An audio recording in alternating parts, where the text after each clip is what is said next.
Were there any times where you felt like, the heck with it, okay, so it's COVID, my kids are, we think are relatively immune to it. Let's just get them into the school.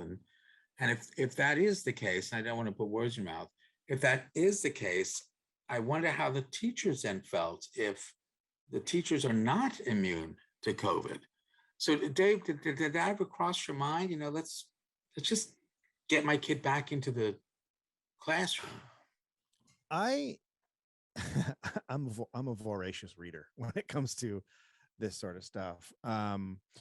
I did not want to send him back to school because I did not feel the school was doing enough to make the teachers safe, which Ah, most concerned about was the teachers and the staff because they are older and more vulnerable. mm, And then I did not think my son would do well because I thought the anxiety of being in school with possibility of catching COVID would be a lot for him. So yeah, it was definitely something that we discussed, me and other parents discussed a lot. And our at the end of the day, our teachers union was fighting for the children's safety and the school board was fighting against the children's safety. wow. Yeah, it was just very blatant. And so that was just problematic. I still don't like, I don't think they're doing enough still. I think there's just basic stuff. Everyone in an N95 or K95 mask. Let's get the air circulating to what the scientists say it should be. It's kind of basic stuff, but they just don't want to spend the money on it at the end of the day. And they're convinced. We have sort of a conservative board, so they are just convinced like, well, it doesn't really hurt kids. But I'm of the opinion, well, one kid hurt is too many. So let's do everything we can to make sure that doesn't happen. So I'm Yeah. curious, how is the school board fighting against it? Sorry, Tom, I'll go right back to you. How is the school board fighting against it? So like when let's say we came back from the break, the teachers wanted mandatory testing for every student and every staff before they came back to campus, and the school board said no, we'll do volunteer. So it's just a bunch of different things like that. Anytime it just sort of just, well, that's just obvious, you should test so you have a baseline and kids aren't infected coming back and you can start from sort of zero. The school board would always fight every single little thing like that. They're really following, they have to follow what LA County does. So the minute LA County says no masks, they'll rip them off. So Wow. they're happy to just go with nothing, basically. When we have two board members that I don't think even believe in COVID. So Mm, yeah. it's not great. Tom, what were you going to say? No, yeah, so it's just Dave mentioning that, well, the fact that there's the possibility of one getting infected. Compare that to how relatively little an imposition it is to just have KN95 masks or to improve ventilation. And that goes into the wider conversation of let her rip. Because, I had a personal transformation listening to the Dollop over the beginning of the pandemic is when I started. It was the one about the Japanese soldiers that didn't think the war was over. And from there, I got pulled in. And there was one episode, I forget what it was, and you pretty much said, at some point in your life, you're going to have to ask yourself what you're okay with seeing. And having a very, very vulnerable sister-in-law who, like, she catches COVID, she dies. And to hear let her rip, we're going to have to learn to live with it. Everyone's going to get COVID. I'm not okay with seeing that. And to know that it's possible for, kids to get it. Are we cool with that? And what mitigation can we all agree is not an imposition? Well, there's a certain Ayn Randian objectivism to the whole thing, which is that if it doesn't affect me, I'm not bothered by it. the argument of, well, I'm healthy, I'm safe, it's not a big deal, was what I heard a great deal of. That idea of it's all about me and my need, and I'm okay. I don't understand, which to me is counterintuitive to what, for instance, I do in the classroom, which is try to breed an idea of community. We all look out for each other. There were a lot of just warring philosophies going on out there. There were a lot of ideas. And, what I found the most interesting during the whole process was how just wanting to help other people, like that was the idea that people pushing against. Like, Tom, you're coming from a perspective where you're saying, I'm related to someone who is immunocompromised, and COVID is very dangerous too.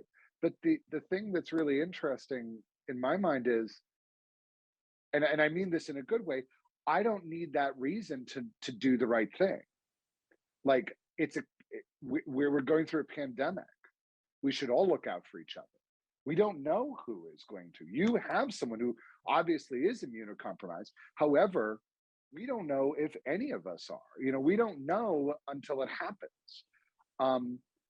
And I don't want to call people selfish. I really don't. But I just found it hard to watch people make these decisions and fight for such selfish means.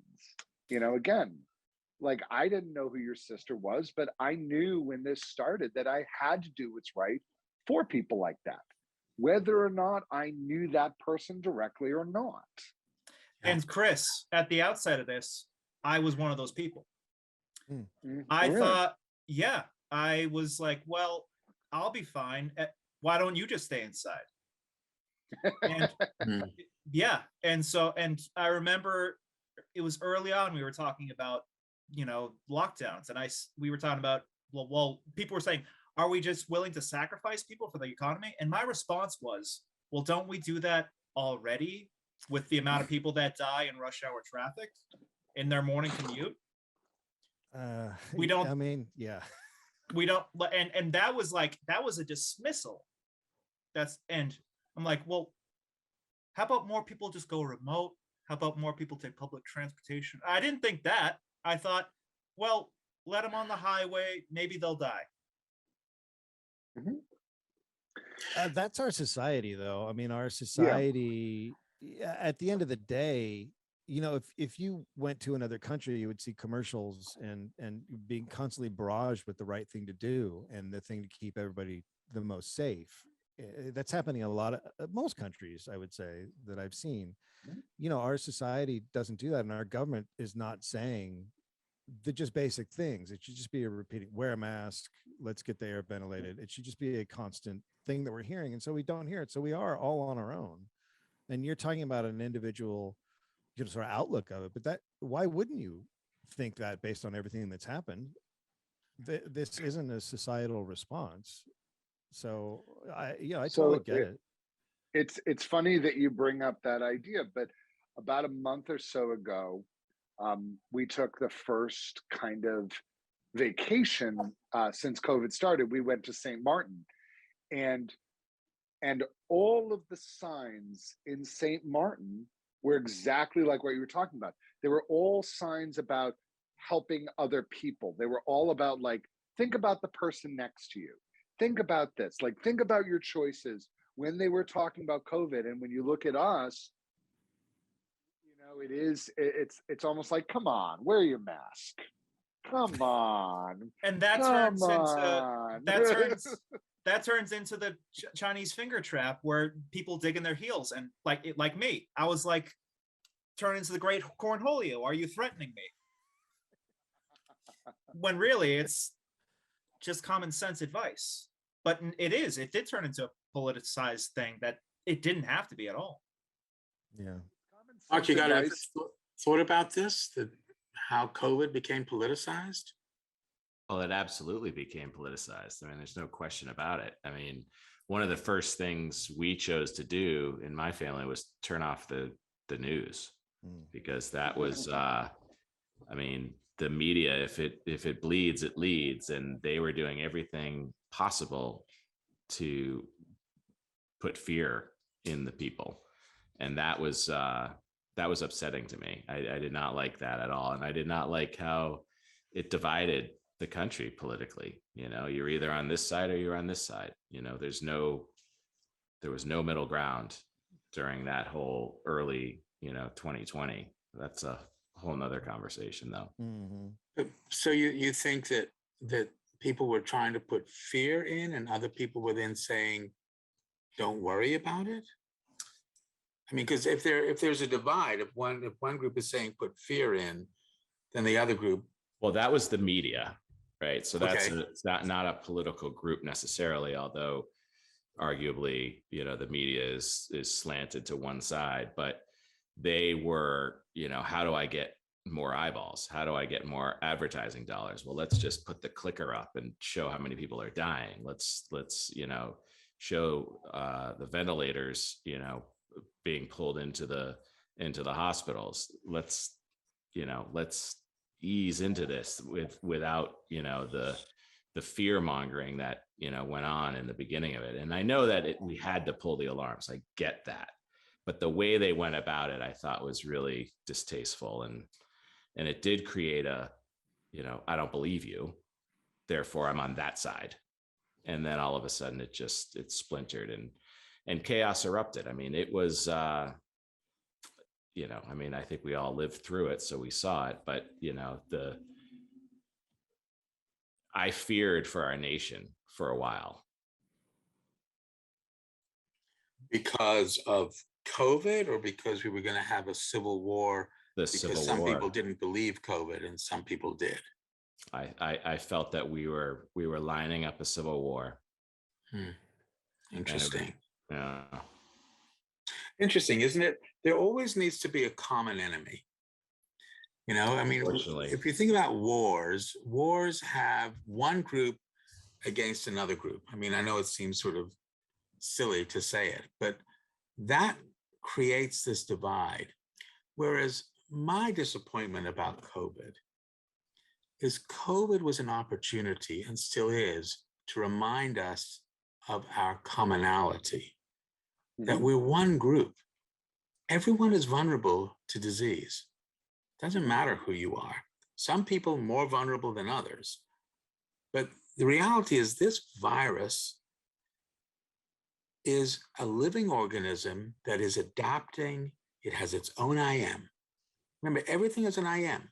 Everything is simply doing the best it can in response to the 4 domains: the home, the social, the biological, and the IC. A virus is no different. The problem is that a virus will take your body as its home and then will subjugate your DNA to make its own. And sometimes that will kill you. When that happens too many times, a virus will adapt and will say to itself, you know what? I cannot be this lethal or I will die. So in order for me as a virus to survive, I will make myself a little less lethal, but I will get into a lot more people. That's what's happened with Omicron. That's what's happening. It is astonishing to me, it truly is, that some people will say, it doesn't matter.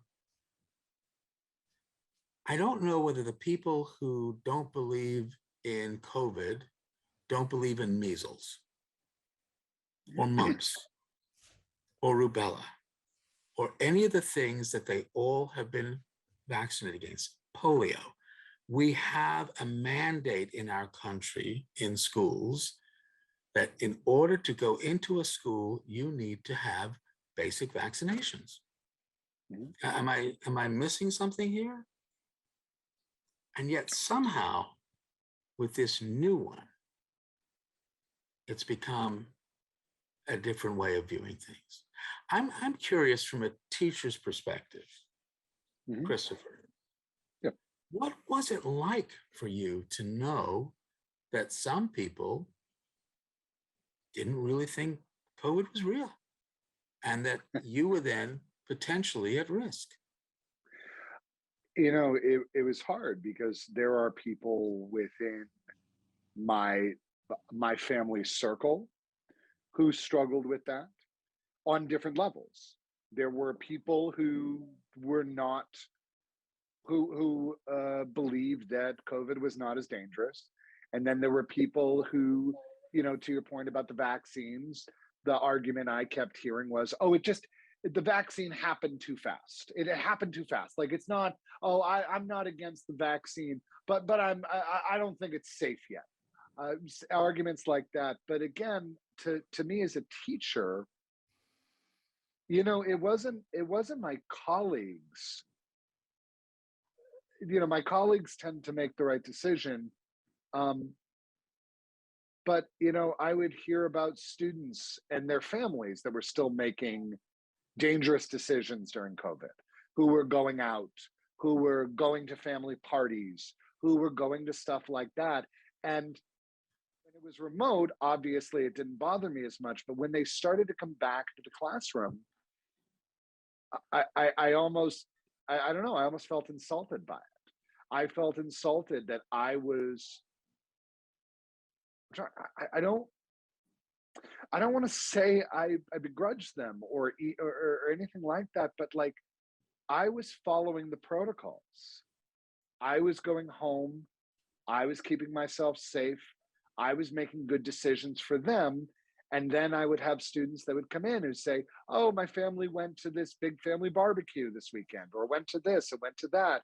And, there's something that happens in you where you just, you feel like a goody two shoes. You feel like I'm the one who's doing this and they're not even doing that for me. And I'm by nature a very altruistic person, and I try to think about the greater good and the community and stuff like that. But there were points where my mind went to this almost selfish place. That's like, well, if they're doing it, why can't I do it? Like, Mhm. why, like nobody else is taking it. Like your mind goes this almost crazy place where you're like, well, they're not taking it seriously. Why should I? Why shouldn't I be allowed to go out, party, and go do this? And then there was a part of me that kind of settled down and said, no, that's fine. I'm not going to do that. I'm going to keep doing what is right. Um, but it's hard because again, some people work from home. I was forced to deal with 120 students over a 2-week period, whether it was remote or hybrid or masked in person. Mhm. And you're affected by that, and their actions have a direct effect on their actions had an effect on me. And there was a part of me that again kept circling back to, why isn't my safety important to them as well? Why is it like, why am but it was hard. It was, I don't think that I've fully recovered from COVID, from those mindsets and everything. Because You know, it makes you feel that you're not valued as much. absolutely. Stretch the kindness, rush with madness. Is it sadness or just a show